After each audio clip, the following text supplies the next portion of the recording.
بسم اللہ الرحمن الرحیم۔ السلام علیکم۔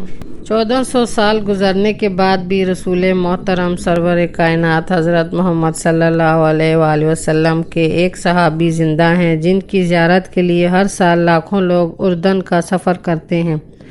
آئیے ان صحابی کے بارے میں تفصیل واقعہ بیان کرتے ہیں۔ پیارے دوستو، سرور کائنات نبی محترم حضرت محمد صلی اللہ علیہ وآلہ وسلم کی عمر مبارک جب 12 سال ہوئی تو آپ نے اپنے محترم چچا حضرت ابو طالب کے ساتھ شام کی طرف ایک تجارتی سفر کیا۔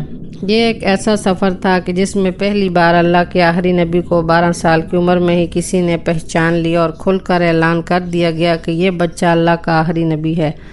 ناظرین گرامی، یہ واقعہ جامع ترمذی، مصنف ابن ابی شیبہ، تاریخ ابن عساکر، سیرت ابن ہشام، طبقات ابن سعد، الحاکم، دلائل نبوت، سیرت حلبیہ اور خصائص الکبریٰ میں کمی بیشی کے ساتھ صحیح اسناد سے مذکور ہے۔ ناظرین گرامی، اہل قریش تجارتی مقاصد کے لیے 2 بڑے سفر کرتے تھے۔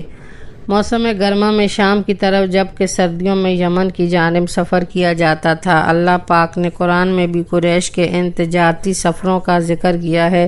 چونکہ حضرت ابو طالب تجارت سے وابستہ تھے، اس لیے انہوں نے قریش مکہ کے ساتھ شام کے تجارتی سفر کا منصوبہ بنایا۔ یہ 586 عیسوی کا واقعہ ہے اور اس وقت حضور اکرم صلی اللہ علیہ وآلہ وسلم حضرت ابو طالب کی زیر کفالت تھے، تو حضرت ابو طالب حضور اکرم صلی اللہ علیہ وآلہ وسلم کو بھی اپنے ساتھ تجارتی سفر پر لے گئے، جبکہ کچھ روایات میں یہ ملتا ہے کہ حضرت ابو طالب حضور اکرم صلی اللہ علیہ وآلہ وسلم کو مکے سے باہر نہ لے جانا چاہتے تھے کہ کیونکہ وہ آپ کے بچپن کے معجزات سے واقف تھے اور انہیں یہ ڈر تھا کہ مکہ کے باہر کہیں کوئی یہودی آپ صلی اللہ علیہ وسلم کو کوئی نقصان نہ پہنچا دے، اور دوسرا وہ آپ صلی اللہ علیہ وآلہ وسلم کو سفر کی مشکلات سے دوچار نہ کرنا چاہتے تھے، کیونکہ حضرت ابو طالب حضور اکرم صلی اللہ علیہ وآلہ وسلم کو بھتیجا کم اور بیٹا زیادہ سمجھتے تھے۔ خیر، نبی کریم صلی اللہ علیہ وآلہ وسلم کے اصرار پر حضرت ابو طالب نے آپ کو شریک سفر کیا۔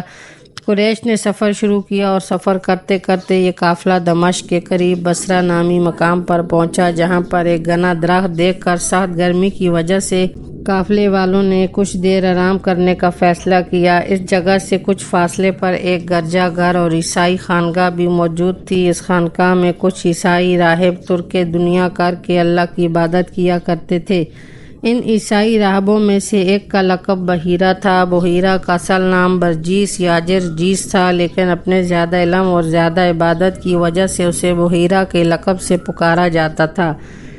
بحیرہ اپنی خانقاہ اس قریش کے قافلے کو آتا دیکھ رہا تھا اور وہ بہت حیران ہوا کہ اس قافلے کے کچھ لوگوں کے ساتھ ساتھ بادل کا ایک ٹکڑا چل رہا ہے۔ جس طرف کو وہ مڑتے ہیں تو بادل کا ٹکڑا بھی اسی طرف کو مڑ کر ان پر اپنی چھاؤں کر دیتا ہے۔ اب جب یہ قافلہ اس درخت کے نیچے سستانے کے لیے رکا تو بحیرہ نے دوسرے راہبوں کو کہا کہ اس قافلے کے لوگوں کو کھانے پر بلایا جائے۔ ایک روایت کے مطابق جب یہ قافلے والے اتر کر درخت کے سائے میں بیٹھنا شروع ہوئے تو نبی کریم صلی اللہ علیہ وسلم چونکہ عمر مبارک میں سب سے چھوٹے تھے، چنانچہ آپ نے انتظار فرمایا کہ پہلے بڑے بیٹھ جائیں، پھر آپ کہیں تشریف فرما ہوں گے۔ سایہ کم تھا اور جگہ بھی، لیکن پھر اس درخت کی شاخیں پھیلیں اور آپ صلی اللہ علیہ وسلم پر اپنا سایہ کر دیا۔ بحیرہ راہب نے دیکھا تو اور بھی حیران ہوا کہ کیسے اس درخت کی شاخیں پھیل گئیں۔ جب بحیرہ کا بھیجا ہوا قاصد قریش کے قافلے میں پہنچا اور بتایا کہ سارے قافلے کی آج رات ہمارے گرجے میں دعوت ہے تو قریش مکہ خوش ہوئے، جبکہ سوچنے لگے کہ ہم تو ہر سال اس قافلے میں آتے ہیں لیکن پہلے کبھی ہماری دعوت نہیں کی گئی۔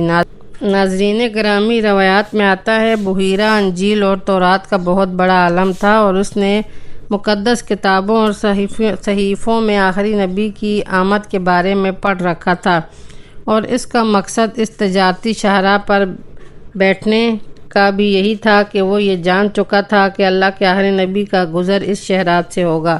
خیر، اہل قریش نے حضرت محمد صلی اللہ علیہ وآلہ وسلم اور 2 اور لوگوں کو سامان کے پاس چھوڑ کر دعوت کھانے کے لیے عبادت خانے پہنچ گئے۔ بحیرہ چونکہ بہت بڑا عالم تھا اور وہ آخری نبی کی نشانیاں بھی جانتا تھا، اس لیے ان نشانیوں کو دیکھنے کے لیے اس نے جب دعوت شروع کی تو اپنے خدام کو کہا کہ ان سب لوگوں کے آگے کھانا میں خود رکھوں گا۔ چنانچہ بحیرہ نے خود سب کو کھانا کھلایا۔ بہت حیران ہوا کہ ان میں تو وہ بندہ نہیں ہے جس کو میں تلاش کر رہا ہوں۔ جب سب کھانا کھا چکے تو اس نے قریش سے کہا کہ کیا تم میں سے کوئی ایسا بچ گیا ہے جس نے ابھی کھانا نہیں کھایا ہو؟ اور وہ کہنے لگے ہاں، محمد صلی اللہ علیہ وآلہ وسلم اور 2 اور لوگ جو سامان کی حفاظت کر رہے ہیں وہ رہتے ہیں۔ چنانچہ 3 لوگ یہاں سے گئے اور نبی اکرم صلی اللہ علیہ وآلہ وسلم بھی بحیرہ کی عبادت گاہ میں داخل ہوئے۔ ناظرین گرامی، یہ یاد رہے کہ اس وقت حضرت محمد صلی اللہ علیہ وسلم کی عمر 12 سال تھی۔ جیسے ہی آپ عبادت گاہ میں داخل ہوئے تو بحیرہ نے محسوس کیا کہ عبادت گاہ میں ایک انتہائی اچھی خوشبو پھیل گئی۔ اب بحیرہ راہب کی تمام تر توجہ یہ 12 سالہ بچہ بن چکا تھا۔ اہل قریش لات اور عزا کے نام سے کھانا کھانا شروع کرتے تھے، جبکہ اس بچے نے کھانا کھانے سے پہلے لات اور عزا کا نام نہ لیا تھا۔ اس کے بعد بحیرہ نے دیکھا کہ اہل قریش بات بات پر لات اور عزا کی قسمیں کھا رہے تھے، جبکہ حضور خاموش تھے۔ بحیرہ کو آپ کی ذات مبارک میں نبوت کے شواہد نظر آ رہے تھے، لیکن وہ پہلے آپ صلی اللہ علیہ وآلہ وسلم سے کچھ سوالات کرنا چاہتا تھا تاکہ اس کا یقین تکمیل کو پہنچ جائے۔ بحیرہ نے نبی کریم صلی اللہ علیہ وآلہ وسلم سے کہا کہ میں تمہیں لات اور عزا کی قسم دیتا ہوں کہ جو میں پوچھوں اس کا صحیح جواب دینا۔ اس پر حضور اکرم صلی اللہ علیہ وآلہ وسلم نے فرمایا کہ میرے سامنے لات اور عزا کا نام مت لیں، مجھے جتنی شدید نفرت ان سے ہے کسی اور چیز سے نہیں۔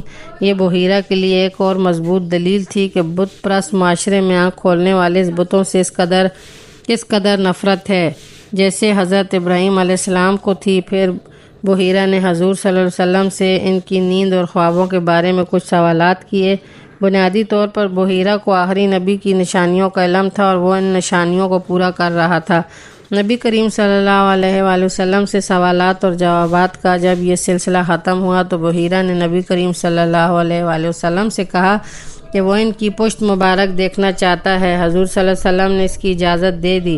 بحیرہ نے حضور کی پشت مبارک پر جب نبوت کی مہر دیکھی تو بحیرہ کا یقین مکمل ہو گیا کہ آپ صلی اللہ علیہ وسلم ہی اللہ کے آخری نبی ہیں۔